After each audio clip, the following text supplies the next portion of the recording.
Somewhere, right now, there is a letter sitting very still in a postbox. It has been there for a little while, tucked in with a few others, quiet in the dark, just waiting. And it does not mind the waiting at all. Letters are rather good at waiting.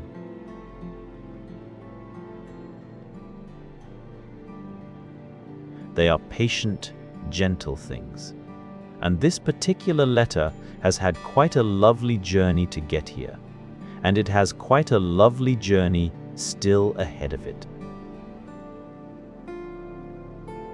But let us begin at the very beginning. Let us go all the way back to where the letter started, which is always the most important place to start.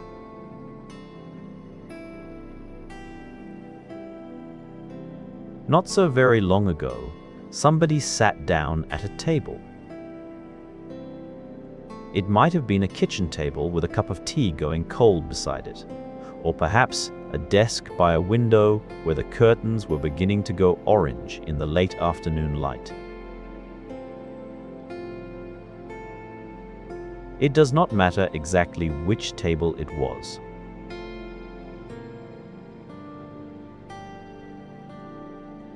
What matters is that the person sitting there was thinking about somebody they loved. Maybe it was a grandmother, thinking about a grandchild far away. Maybe it was a child, wanting to say thank you to an aunt who had sent a birthday present in the post.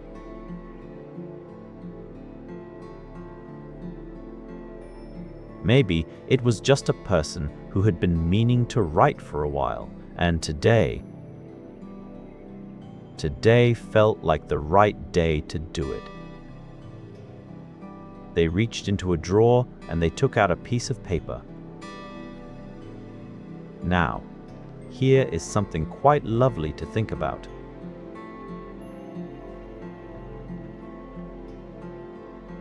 That piece of paper had been sitting in the drawer for perhaps a very long time, completely blank, just waiting to have something to say.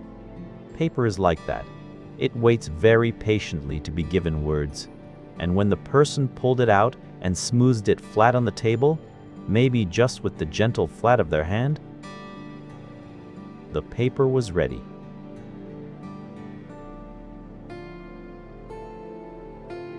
Ready for whatever came next. They found a pen. The pen went down onto the paper, and something rather magical happened. Words began to appear. Just little marks, really, little loops and lines and curves, all joined together in a particular way that meant something. Your name, spelled out in loops, looks like just a squiggle to a bird.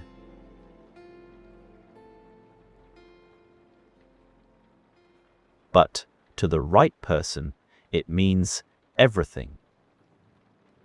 And so the person wrote. Slowly, perhaps,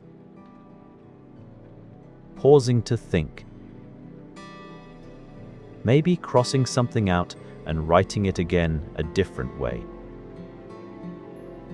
You know that feeling when you are trying to say something and the words are all tangled up inside your head and you have to find the right ones?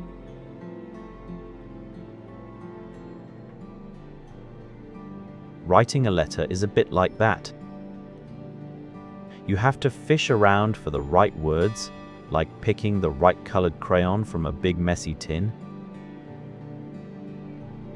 But eventually, the words were there. All of them. Maybe it was a long letter, with news about the weather and the garden and what the cat had been doing.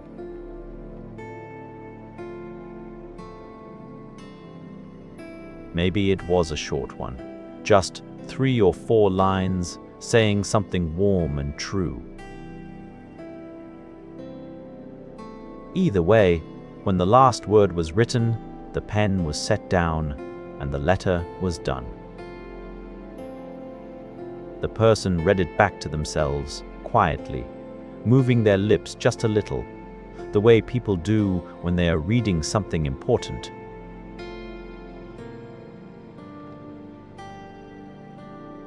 And then they folded it. This is one of those lovely small things about letters. The folding. You fold the paper in thirds usually, so that it fits neatly inside an envelope. The paper makes a soft, papery sound as it is folded, a gentle shush, almost like a whispered secret.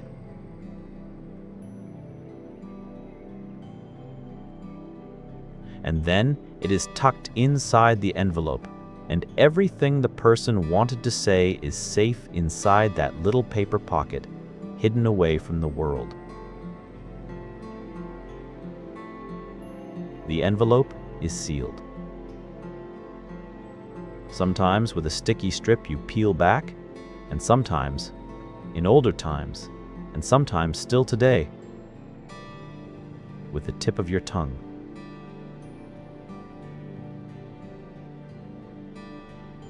Which is a funny thing, if you think about it. The very last thing the sender tasted, just slightly, was the envelope. And then, they never tasted it again. Now comes the address. The person picked up their pen again and wrote very carefully on the front of the envelope, a name first, then a house number,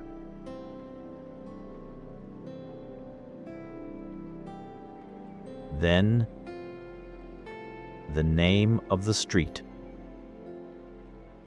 then the town or the city, and finally, and this is important, even if it looks like a strange little code, the postcode. The postcode is fascinating. It is a short little string of letters and numbers, but it knows exactly where it belongs.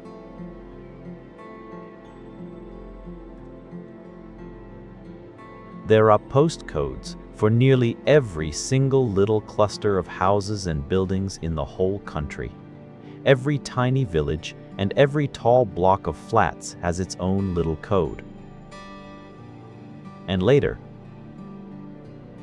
much later, in the sorting office, with its rushing machines and its clever scanners, that code is going to matter very much.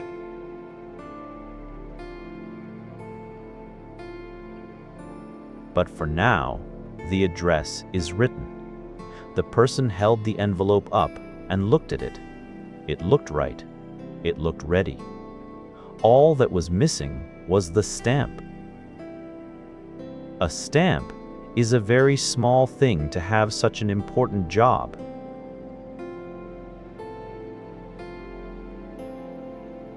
It is just a little square of paper with sticky on the back and a picture on the front. Sometimes the picture is of the king or queen. Sometimes it is of a bird or a flower or a famous painting.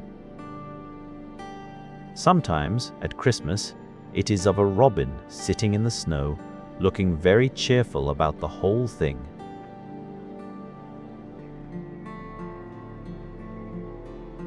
But what the stamp really means, what it is really saying, is that somebody has already paid for this letter to travel.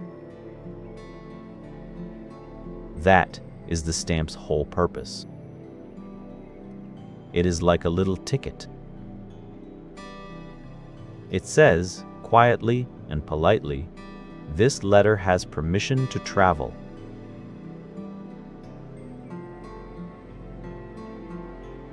The stamp was peeled carefully from its backing, that slightly papery, slightly satisfying peel. and pressed down in the top right corner of the envelope.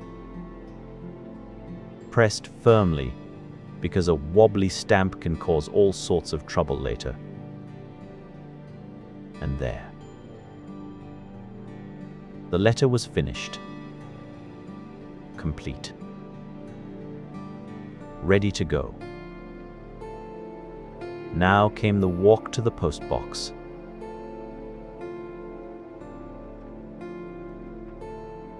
Every postbox in the country is painted red. A beautiful, cheerful postbox red that you can spot from quite a long way away, even on a grey and drizzly sort of day. There are old ones that have stood on street corners for over 100 years, round and fat and dignified, with a little crown on top and perhaps a bit of moss growing at their feet.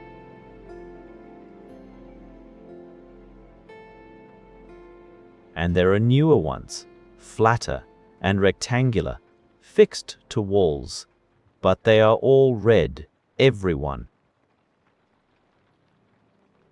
The person walked down the street, maybe with the letter tucked under their arm, maybe holding it a little carefully, as if it were something precious, which, in a way, it was. And they found the postbox.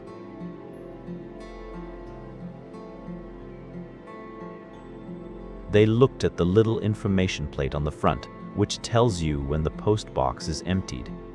Next collection, 5 o'clock. Or perhaps last collection, Monday to Saturday at 4:30. Each postbox has its own little timetable, its own routine. The letter was held up to the slot.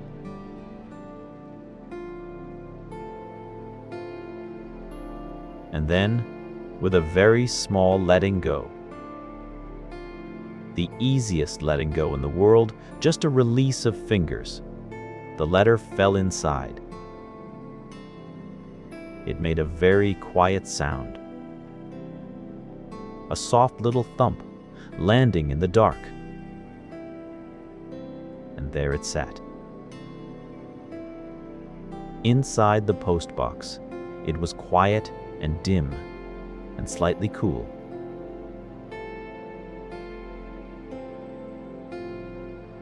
There were 1 or 2 other letters already there, leaning against each other in a friendly way.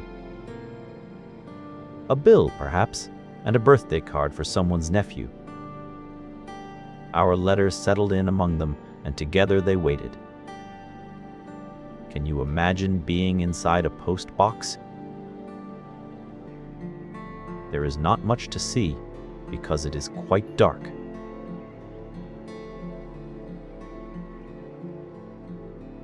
But you could hear things. Footsteps going past on the pavement, a bicycle bell, the sound of rain beginning to fall, the distant rumble of a bus. And every now and then, the clatter and shadow of another letter arriving through the slot, tumbling down to join the others.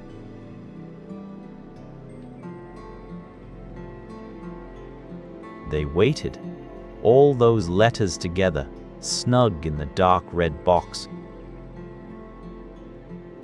At 5 o'clock, or thereabouts, came the sound of a key.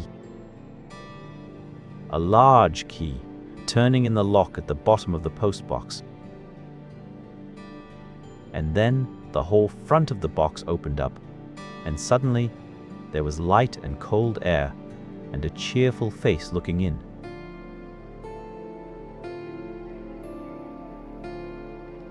The postal worker wore a bright red waterproof jacket.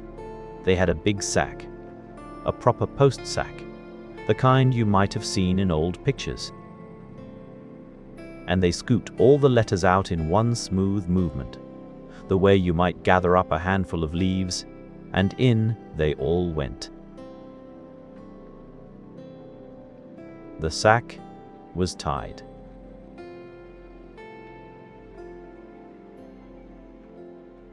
The postbox was closed and locked, and the letters were on the move. The postal worker walked to their van, small and white, very practical. And the sack went into the back, along with all the other sacks collected from all the other postboxes nearby. The van door closed.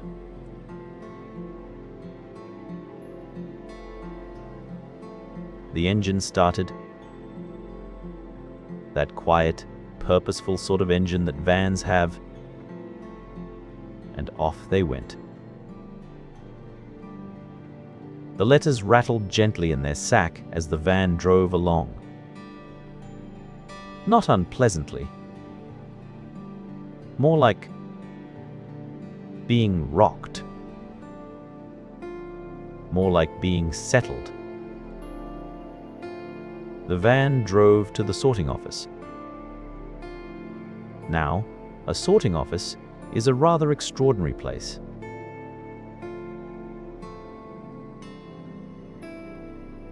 From the outside, it might look like quite a plain building, long and low, with big loading bays and not many windows. Not the sort of place that looks like anything special is happening inside. But inside is a different matter entirely.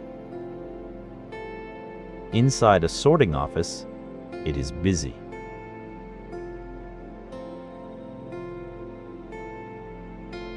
Warmly, industriously busy in a way that is really rather wonderful when you think about all of it.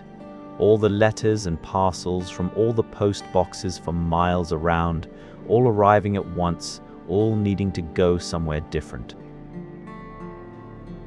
There are conveyor belts.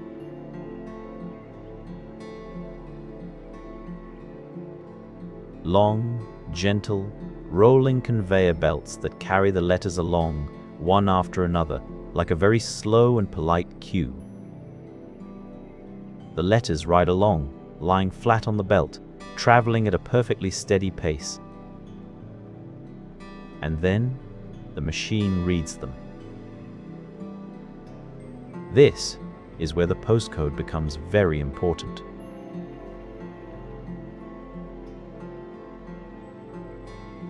The machine, a very clever scanning machine, looks at each envelope as it passes. It reads the postcode, those letters and numbers written carefully in the top right area. And in just a fraction of a second, just the tiniest blink of time, it knows exactly where that letter needs to go.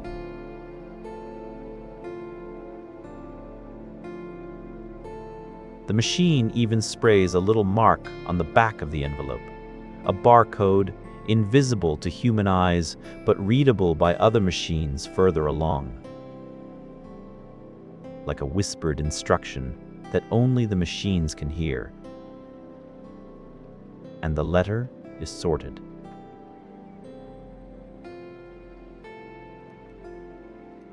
Sent along to a tray, a pigeonhole, a basket, each one marked with a particular area, a particular postcode, a particular part of the country. There might be hundreds and hundreds of pigeonholes in a big sorting office, each one for a different destination. And the letters fill them up, all night if necessary, quietly accumulating.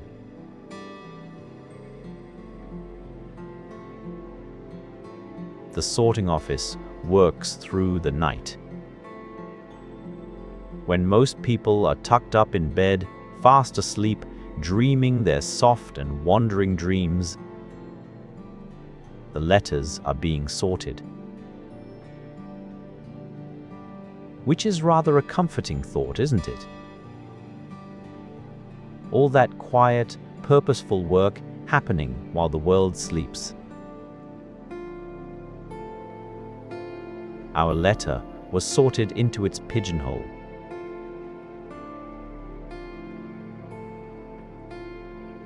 It sat there for a while, leaning against other letters destined for the same area. A catalog, an electricity bill, a letter from a hospital which might contain something important but was sealed and private, as all letters are. They did not know what the others contained, because letters are like that. Each one is its own little private world.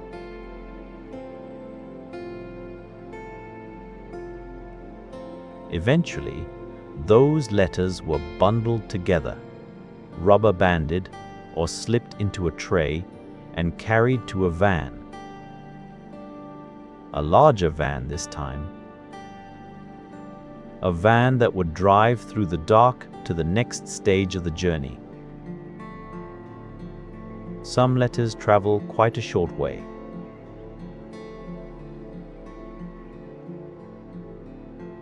If someone in your town writes to someone else in the same town, the letter might only travel a few miles altogether. But some letters travel much further. To a different city, to a different part of the country, to the very far north where the hills go on and the winters are long and blue.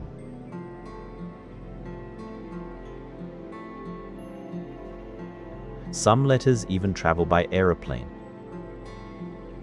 If you write to someone in Australia, your letter will be popped into a container and loaded onto a plane, and it will fly all night over the dark ocean, through the clouds, over countries you have never seen, and arrive somewhere completely different and sunny and upside down.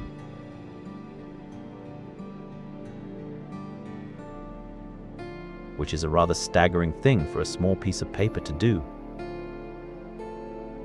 But our letter is not going quite so far. Our letter is going somewhere closer. A town, perhaps 2 hours' drive away, where somebody is waiting. The van drove through the night.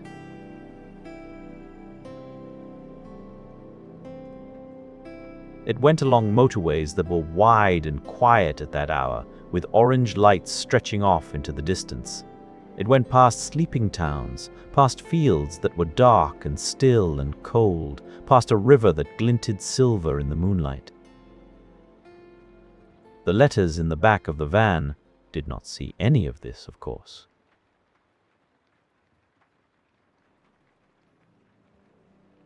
They were in their sacks or in their trays, sealed in their envelopes. But the night moved around them all the same. Somewhere in the middle of the night, the van arrived at another sorting office. A delivery office this time, smaller than the first, closer to where the letters were actually going.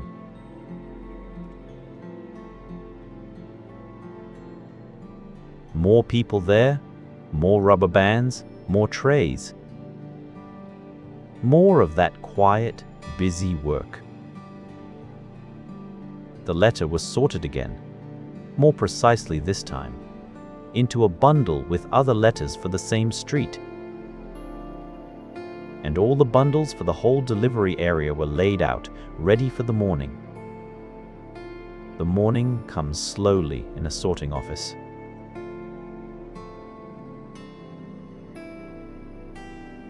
Before most people have even opened their eyes, before the kettle has been put on or the curtains pulled back, the delivery workers arrive.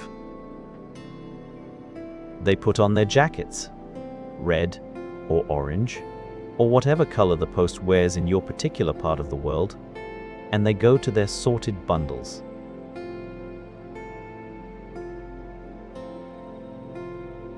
They put the bundles into their bags. Big bags that go over the shoulder, or bags on a trolley, or sometimes bags on a bicycle. The routes are known by heart. Left out of the delivery office, down the high street, right at the church, down Meadow Lane, across the green, the postman or postwoman sets off.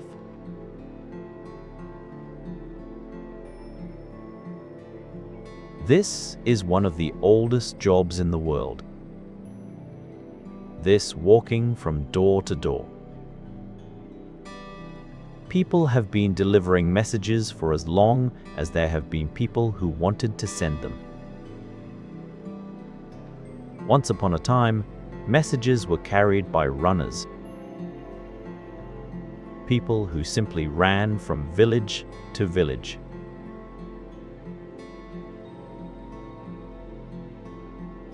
or by riders on horseback galloping through the night, or by ships sailing for months. And now, all these years later, there is still a person on foot, walking from door to door with a bag full of news and wishes and words. There is something very old and very gentle about it. Our letter travels in the bag.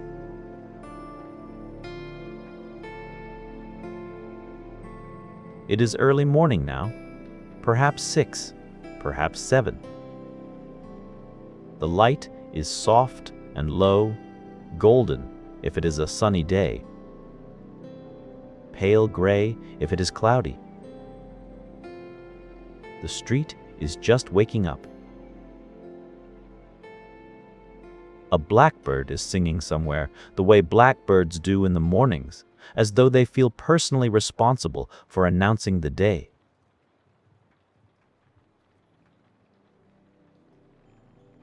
The postal worker walks along the path of a house, opens the little gate, walks up the garden path.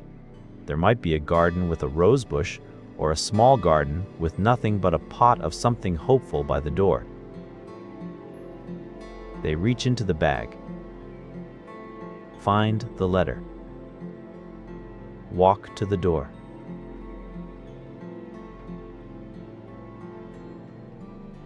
And here it is. The letterbox.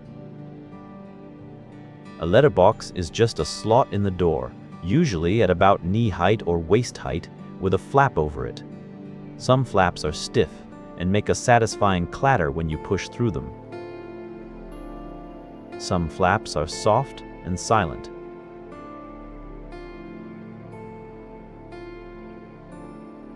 Some letterboxes have little brushes inside that keep out the draft, so the letter has to push its way through a curtain of bristles, which must feel very strange if you are a letter and you have never experienced that before. The letter goes through the slot.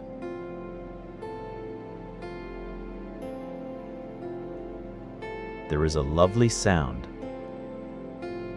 a particular, specific, unmistakable sound of a letter coming through a letterbox. A small rattle, a flap, and then the soft whisper of paper landing on a doormat.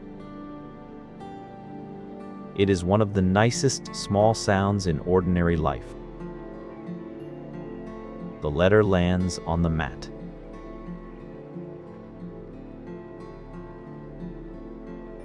The postal worker is already walking back down the path, onto the next house, the next bundle, the whole long morning ahead of them.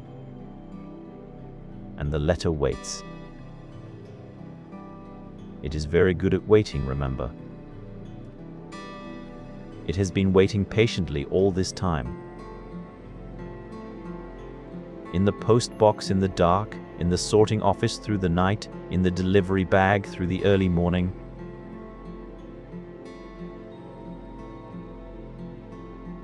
And now it waits on the mat, face up, with the address showing and the stamp in its corner. The house is quiet. Whoever lives here is perhaps still asleep, or just stirring. Maybe there is the sound of a kettle somewhere deep in the house.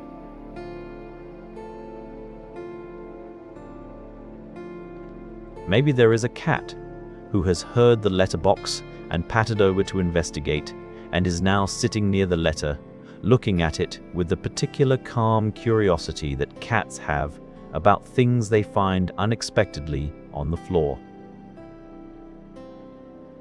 Then, footsteps. Footsteps coming down the stairs. Padding along the hall. And then, there they are.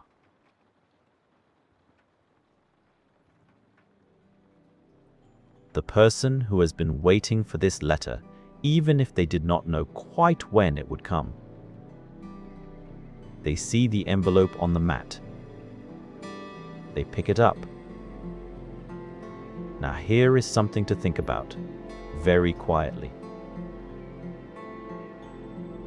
That envelope has been touched by so many hands between the writing and the opening. The person who wrote it.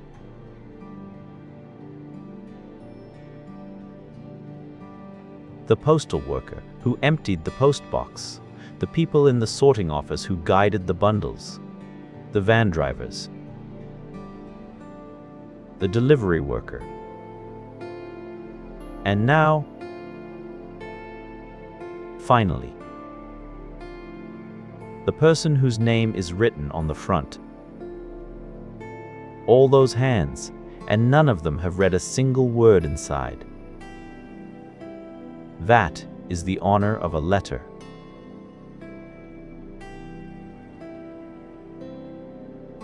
Everything inside it belongs only to one person. The recipient turns the envelope over, slides a finger under the flap. Carefully, or perhaps not so carefully depending on who they are. Some people are very precise about opening letters, making a clean, neat tier along the top. Others rip them open eagerly.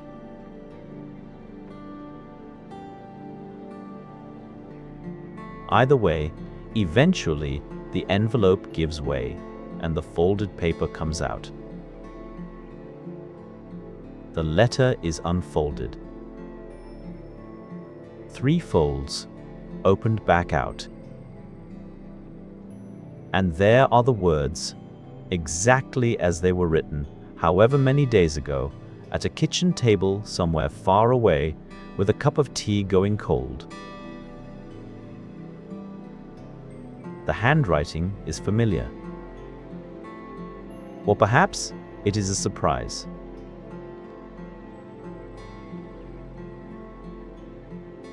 Either way, the person begins to read. And whatever is in that letter, the news about the garden, the thank you for the birthday present, the few lines saying something warm and true, reaches them now exactly as it was meant to.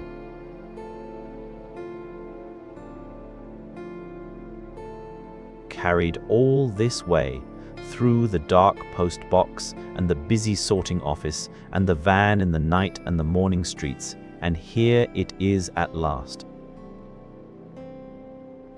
Safe. Arrived.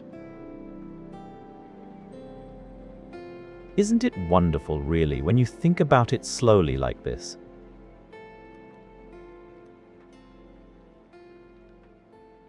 A letter starts as just an idea inside someone's head. Something they want to say, something they are feeling, some news they want to share. And then it becomes words on paper. And then the paper folds itself neatly away and puts on its little stamp like a hat, and off it goes into the world.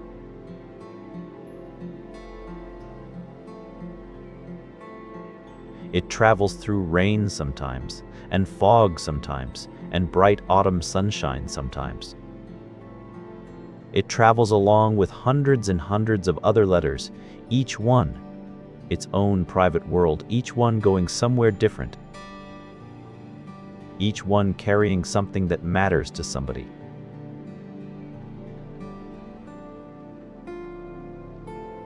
And the strange thing, the rather beautiful thing, is that the letter does not change at all during the journey.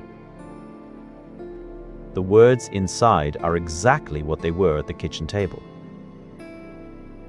The loops and lines of the handwriting are still themselves, still the handwriting of the person who wrote them. The letter remembers nothing of its travels.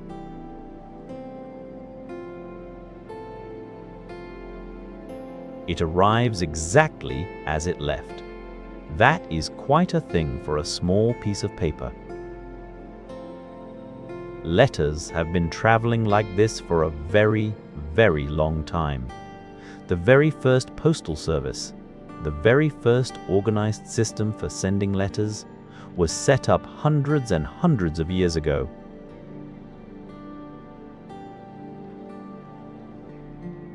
In ancient times, important messages were carried by runners, just as we said, or by riders on horseback who would gallop from one staging post to the next, changing horses so they could go faster and further. The messages of kings and queens and generals all carried this way, through rain and mud and dark of night.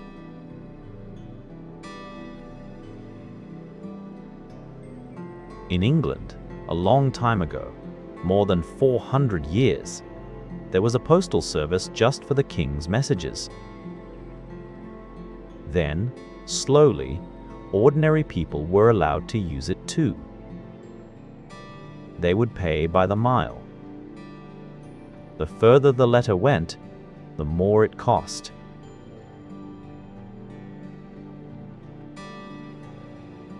Which sounds fair, really, if you think about it, though it could get quite expensive. And for a long time, it was the person receiving the letter who had to pay, not the person sending it, which meant that sometimes people received letters they could not afford to open.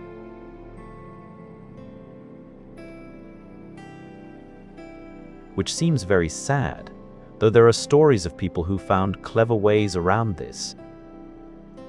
Little secret codes on the outside of the envelope that told you what you needed to know without you ever having to open it and pay the fee. Then, in 1840, something rather brilliant happened. A man called Rowland Hill had an idea.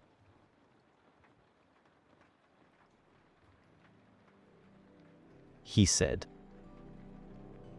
"What if you paid a set price when you sent the letter instead of when you received it? And what if that price was the same no matter how far the letter went, a penny for anywhere in the country?"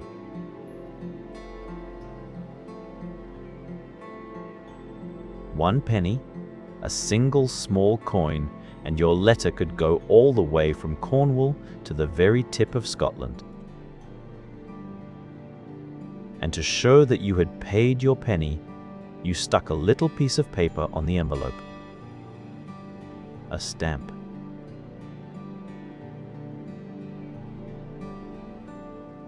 The world's very first postage stamp was called the penny black, because it was black and cost 1 penny. And on it was a picture of the young Queen Victoria, looking very serious and rather regal. It was a tiny thing, but it changed everything. Suddenly, sending a letter was simple and cheap and possible for almost anyone.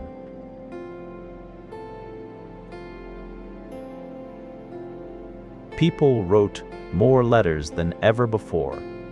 Letters from families separated by distance. Letters between friends. Love letters, carefully folded, tied with ribbon. Letters of business and letters of joy. Letters of condolence and letters of congratulation. The whole world writing to itself one letter at a time.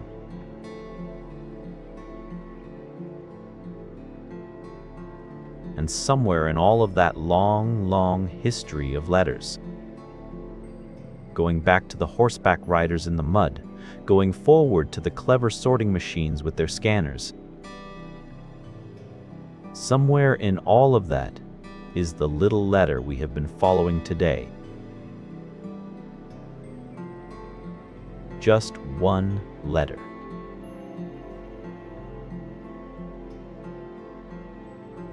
Just one piece of paper with some words on it, folded in thirds, wearing its stamp that traveled through the dark and the quiet to arrive on a mat with a small and satisfying sound. It seems like a very small thing, but it was not small to the person who wrote it.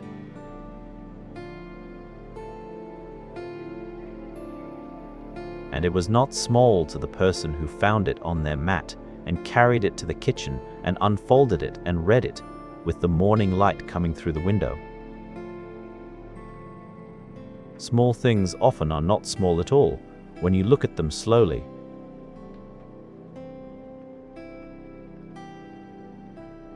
The letter will sit on a shelf now, or a windowsill, or tucked in a drawer with other letters kept for the same reason. Because they came from someone who matters, and words written by hand feel different from words on a screen. They have a weight to them, a realness.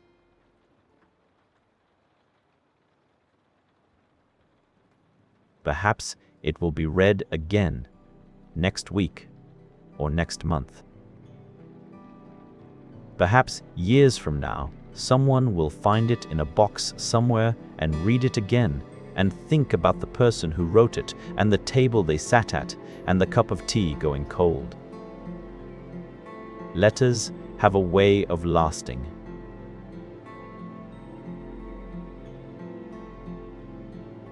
Some of the oldest letters ever found are thousands of years old, carved on clay tablets or written on papyrus, a kind of paper made from reeds or scratched into thin sheets of lead. People writing to each other across the centuries.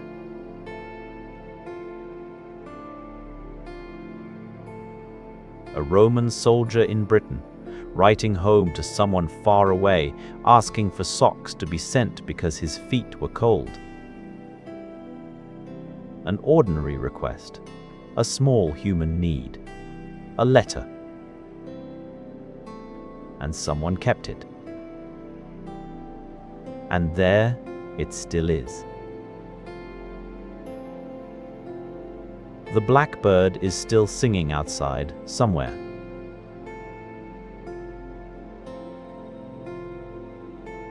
The morning is fully awake now, though perhaps you are getting a little less so. Perhaps your eyes are growing heavy, just a little, in that comfortable way. Think, very softly, about the red postbox on its corner. It is empty now, or nearly.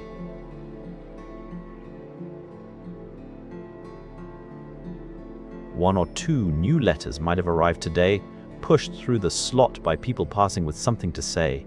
They are in the dark of the box now, waiting patiently. They have nowhere they need to be until 5 o'clock. And the sorting office is quiet today in the afternoon. The machines are still. The conveyors are resting.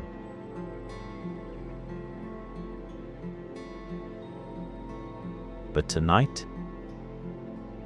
in the deep middle of the night, they will start up again, and more letters will travel along them, one after another, each going to its own place. And somewhere, someone is sitting at a table right now, maybe, thinking about someone they love, reaching into a drawer for a piece of paper, finding a pen,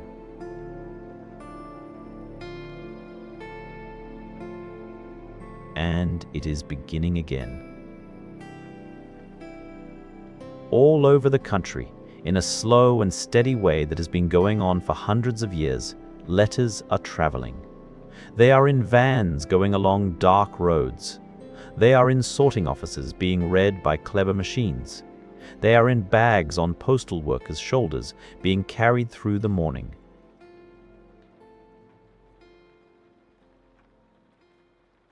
They are on mats, just arrived, waiting for footsteps on the stairs. They are on shelves being kept. It is all very quiet when you imagine it this way.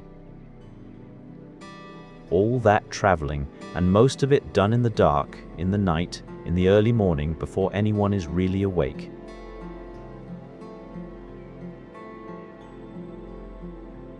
The letters slip through the world like small, folded thoughts, finding their way home. A letter is a patient thing. It does not mind how long the journey takes. It just rests and waits and arrives. Maybe one day you will write a letter. A real one, on paper with a pen.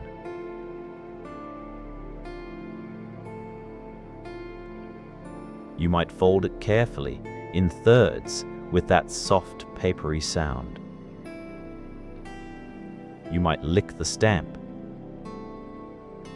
just the tiniest taste, and press it down in the corner. You might walk to the postbox and hear the small sound of your letter falling into the dark.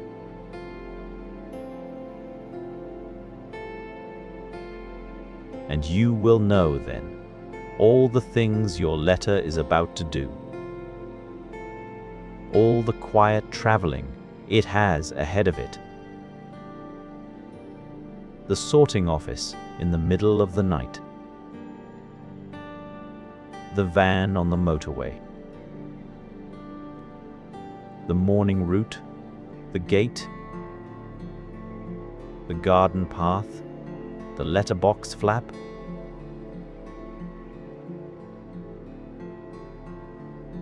You will know, and it will feel like a kind of magic, because it is. The evening is settling in now. The light has gone soft and low, the color of honey, and the day has done all the things a day does, and is now very gently putting itself to rest. The blackbird has gone quiet.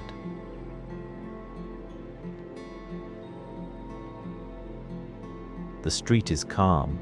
Somewhere, a postbox is standing on a corner in the cool air, very still, very red. There might be a letter inside it right now, leaning in the dark. A letter with a name on the front, and words inside, and a stamp in the corner, all ready, all patient.